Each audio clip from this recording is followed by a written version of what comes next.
Good afternoon, everybody. Colin here with TechOut. Today I'm going to be reviewing my Galaxy Note 8. I've had about 48 hours of time with this phone so far. So really overall about 24 hours of me not sleeping. Give or take a little bit. So 24 hours of time with this phone to pull it out of my pocket to use it.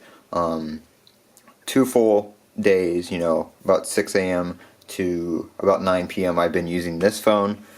My iPhone has been sitting in my office and I have not touched it since then. So I just wanted to give you my thoughts on using the Galaxy S8 after coming over from an iPhone.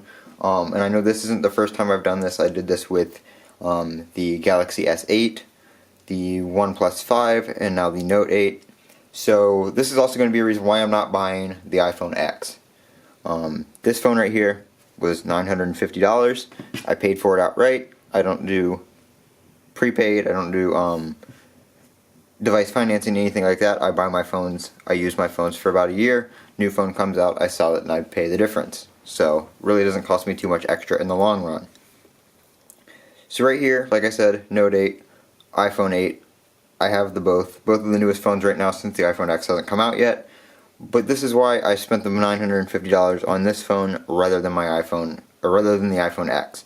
So first off, I really love the S Pen.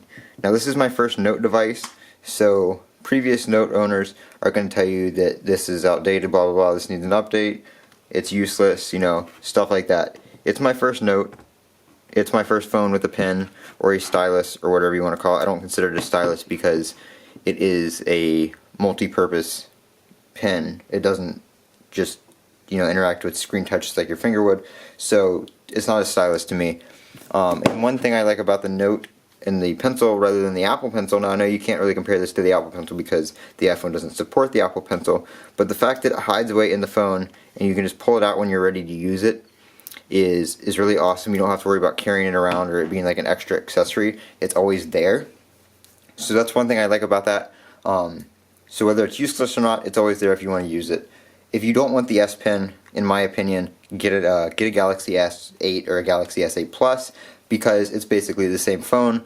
The S8 Plus is 0.1 inches smaller than this phone. It has 4 gigabytes of RAM instead of 6 gigabytes of RAM.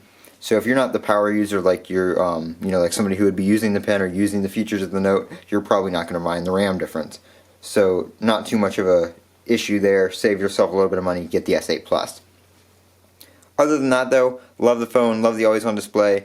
It's basically the same as my Galaxy S8, just a lot bigger. I'm rocking the spec Presido grip. I think that's what it is. Presido grip, yes, that's the one I have for that one. This one right here, it's got a label on the front of the box from Best Buy, so I can't show the front because it's got my information on it from when I ordered it. But the reason I'm not getting the iPhone 8 or the iPhone X is because, like I said, I wanted the pen. I wanted stuff like a fingerprint reader still that I can use, on the back when I want to use that. I don't want to have to worry about the Face ID. I know it's probably going to work well. I trust Apple with all that kind of stuff. But, iOS just gets boring after a while, so I'm going to keep my iPhone 8 just so I can go back and forth when I want to, and then have my daily driver be the Note 8 here. More of a pro user phone. I can get a lot of stuff done with this. I love writing things out with the pen, doing different things with the pen, scrolling through tweets with the pen, reading my YouTube comments and all that kind of stuff. It's really just all around easier to use for what I'm doing rather than having an iPhone without a home button, with a bigger screen, stuff like that. This phone has everything the iPhone X has, plus some. It's got the customizability of Android. Sorry, hit the camera there. It's got the customizability of Android, and overall I can just do more with it than I can on my iPhone. Now, I do prefer apps on iOS, so I am losing a little bit there. I think iOS apps are a little bit better built than some stuff you find on Android, even if it's something like Instagram or Twitter. I find that they're a little cleaner and easier to use on the iOS side of things. iOS itself is a little bit cleaner and easy to use. On the Note 8 though, with the 6 gigabytes of RAM, it's definitely a lot smoother than my Galaxy S8 was. So I'm happy there. That's one of the things I didn't like about the S8. The OnePlus 5 with its 8 gigs of RAM was awesome. but it didn't support 4G LTE on Verizon, so I was stuck on 3G the whole time. That was one of the main factors that made me decide it was time to sell that phone. No Verizon support was coming out for it. I knew that when I bought it, but it was something I wanted to give it a try anyway, just because the phone was spec'd out like crazy. They have the same processors, obviously minus the iPhone, same processor as the S8, S8 Plus, and the OnePlus 5. So really just a bump down in RAM, but 6 gigs is definitely enough to keep Android running smooth. I don't find that it has to relaunch apps much at all, just based, using Instagram, Twitter, YouTube, YouTube Creator Studio, stuff like that. Running those apps on there, I don't find that it has to relaunch or reload those, really any. So I don't know how many apps you're gonna have to open up before you start having to reload apps and running out of RAM and stuff like that. But I haven't hit that point yet, and I use this phone pretty heavily. Battery life is not the greatest because of its 3,300 milliamp hour battery. It's actually smaller by just a little bit than the Galaxy S8 Plus.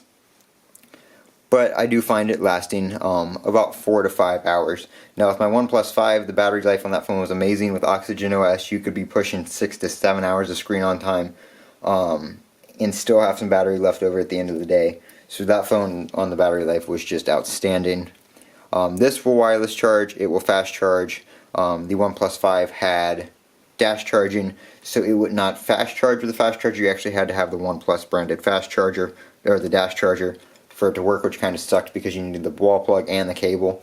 You couldn't use the dash charger wall plug and a regular USB-C cable. It wouldn't work like that. But overall, the features of this phone, basically watch my Galaxy S8 review and then add this to it for the Note 8. It's just all around a clean phone. I love it without a case, but I don't want to mess it up. So I do, like I said, have that spec case on there. I'm looking for something that's a little bit clearer though. Just a rubber TPU case to cover it up.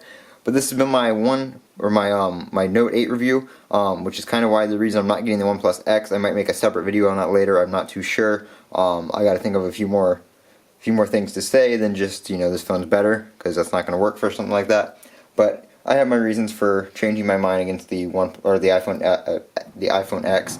One of those being, like I said, the pin and everything like that. The other being the fact that the iPhone X is going to be a pain to get. But this has been Colin with TechOut. Don't forget to comment and rate and subscribe down below. As always, have a great day.